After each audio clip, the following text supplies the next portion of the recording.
बात करेंगे empirical structure of curriculum theory के बारे में। देखो, एक टॉपिक है करिकुलम थ्योरी, उसमें मेजर कैरेक्टरिस्टिक्स के अंदर one of the topic which is taught is empirical structure. Now what is this? Empirical structure of curriculum theory refers to the process of developing and testing theories about curriculum through observation, data collection and analysis. यानी कि जब आप empirical structure की बात करते हो या आप कैरेक्टरिस्टिक्स ऑफ करिकुलम थ्योरी की बात करते हो और उसमें जब आप एम्पेरिकल स्ट्रक्चर के बारे में पढ़ते हो, उसका मतलब होता है एक ऐसा प्रोसेस जिसमें आप लोग डेवलप करोगे, टेस्ट करोगे थ्योरीज को, एंड किस बेसिस पे, मतलब आप डेवलप करोगे, टेस्ट करोगे theories about curriculum through observation, यानी आप ऑब्जर्वेशन के थ्रू ये देखोगे, डाटा कलेक्शन एंड एनालिसिस। तो ये सारी चीजें हैं जिसके थ्रू आप लोग क्या करोगे, you are going to observe, analyse and collect the data, और इसका मतलब होता है developing and testing theories about curriculum. ठीक है, ये जो अप्रोच है ये ग्राउंडेड है in the scientific method and emphasises the importance of empirical evidence in understanding the effectiveness of the curriculum. तो देखो, अब आपने कहीं ना कहीं ये वर्ड सुने होंगे, observation, data collection and analysis. जब भी आप इन वर्ड्स के बारे में सोचते हो, एक वर्ड आपके दिमाग में अपने आप आता है, दैट इज साइंटिफिक अप्रोच। क्या आता है? Scientific approach. सो बेसिकली ये जो अप्रोच है, ये आपकी साइंटिफिक अप्रोच के अंदर आप चीजों को ऑब्जर्व करते हो, आप डाटा कलेक्ट करते हो, एनालाइज करते हो, फिर उसके बेसिस पे कोई हाइपोथेसिस या जो भी चीज है उसको रिजेक्ट या एक्सेप्ट करते हो। ठीक है, so basically this approach is grounded in the scientific method, यानी कि साइंटिफिक मेथड पे बेस्ड है, एंड यहाँ पे हम लोग इंपेरिकल एविडेंसेस जो होते हैं उस पे फोकस करते हैं ताकि हम लोग समझ सकें कि करिकुलम कितना इफेक्टिव है।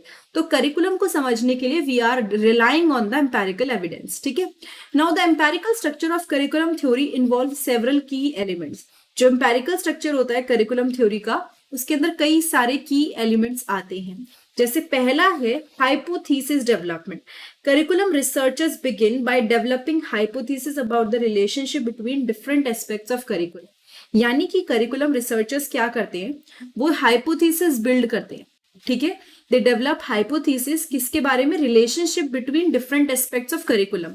यानी कि अगर आप कह रहे हो कि आपने इस तरीके से पढ़ाया, टीचिंग मेथड आपका ये था, ठीक है, और आप चेक कर रहे हो कि बच्चों को कितना समझ में आया, आउटकम क्या है। जब आप इन दोनों के बीच में रिलेशनशिप पे एक हाइपोथेसिस डेवलप करते हो, तो ये पार्ट हो गया हाइपोथेसिस डेवलपमेंट का।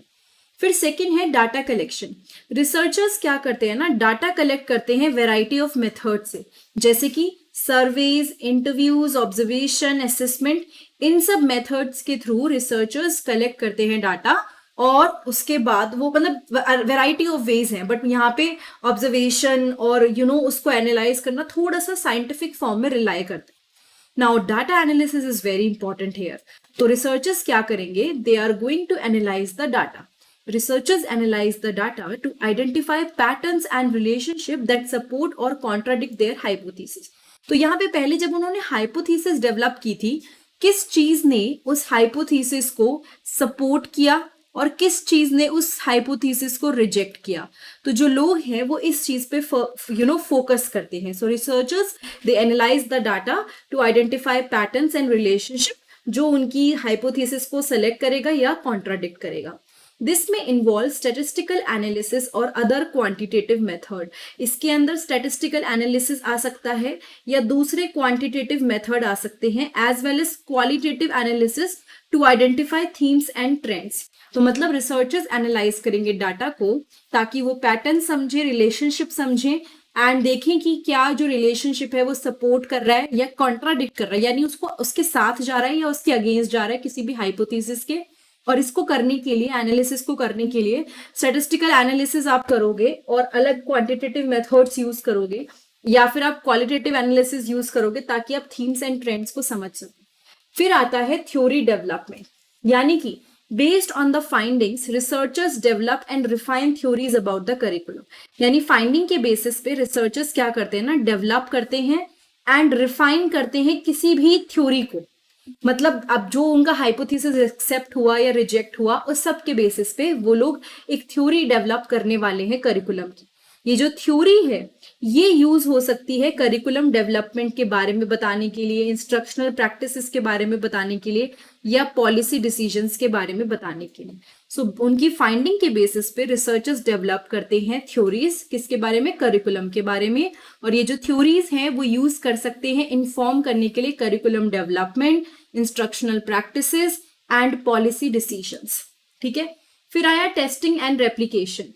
Theories are tested and replicated through additional research to confirm their validity and reliability. यानी थ्योरीज को टेस्ट किया जाता है एंड रेप्लिकेट किया जाता है एडिशनल रिसर्च से। आपने एक थ्योरी बना दी, ये नहीं कि काम खत्म हो गया। अब हो सकता है कोई इस पे आगे वर्क करे, देखे कि करिकुलम किस तरह से वर्क कर रहा है, क्या है, तो वो इसको रेप्लिकेट भी कर सकते हैं या फिर इस पे एडिशनल रिसर्च भी कर सकते हैं। सो दे कैन डू बोथ, यानी कि they can replicate it or they can do the additional research on that. ठीक है, it is an iterative process that involves ongoing refinement and revision based on new data and insight. तो ये एक ऐसा process हो जाता है जिसमें आपका रिफाइनमेंट, ऑनगोइंग रिफाइनमेंट चलती रहती है और रिवीजन चलता रहता है, किसके बेसिस पे, न्यू डाटा एंड इनसाइट्स के ऊपर। ये जो अप्रोच है ये एम्फेसाइज करती है इंपॉर्टेंस ऑफ एविडेंस पे, यानी यहाँ पे फोकस एविडेंस पे रहता है और डिसीजन हम लोग इसी एविडेंस के बेसिस पे एनालाइज करने के बाद बनाते हैं।